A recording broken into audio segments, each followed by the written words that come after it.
Anti terrorism court اسلام آباد میں 26 نومبر احتجاج پر رینجرز اہلکاروں کو کچلنے کے مقدمے ملزم ہاشم عباسی پر فرد جرم عائد کر دی ہے۔ ملزم کے صحت جرم سے انکار پر آئندہ سماعت پر استغاثہ کے گواہان کو طلب کر لیا۔ پروسیکیوشن کی جانب سے ملزم ہاشم عباسی کی حد تک چالان پیش کیا گیا تھا۔ تھانہ رمنہ میں درج مقدمے میں بانی پی ٹی آئی، وزیر اعلیٰ خیبر پختونخوا علی امین گنڈاپور، مشرا بی بی اور دیگر نامزد ہیں۔ اینٹی ٹیررزم کورٹ اسلام آباد میں 26 نومبر احتجاج پر رینجرز اہلکاروں کو کچلنے کے مقدمے ملزم ہاشم عباسی پر فرد جرم عائد کر دی ہے۔ ملزم کے صحت جرم سے انکار پر آئندہ سماعت پر استغاثہ کے گواہان کو طلب کر لیا۔ پروسیکیوشن کی جانب سے ملزم ہاشم عباسی کی حد تک چالان پیش کیا گیا تھا۔ تھانہ رمنہ میں درج مقدمے میں بانی پی ٹی آئی، وزیر اعلیٰ خیبر پختونخوا علی امین گنڈاپور، مشرا بی بی اور دیگر نامزد ہیں۔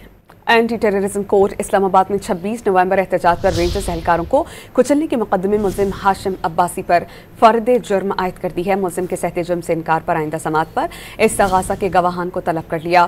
پروسیکیوشن کی جانب سے ملزم ہاشم عباسی کی حد تک چالان پیش کیا گیا تھا۔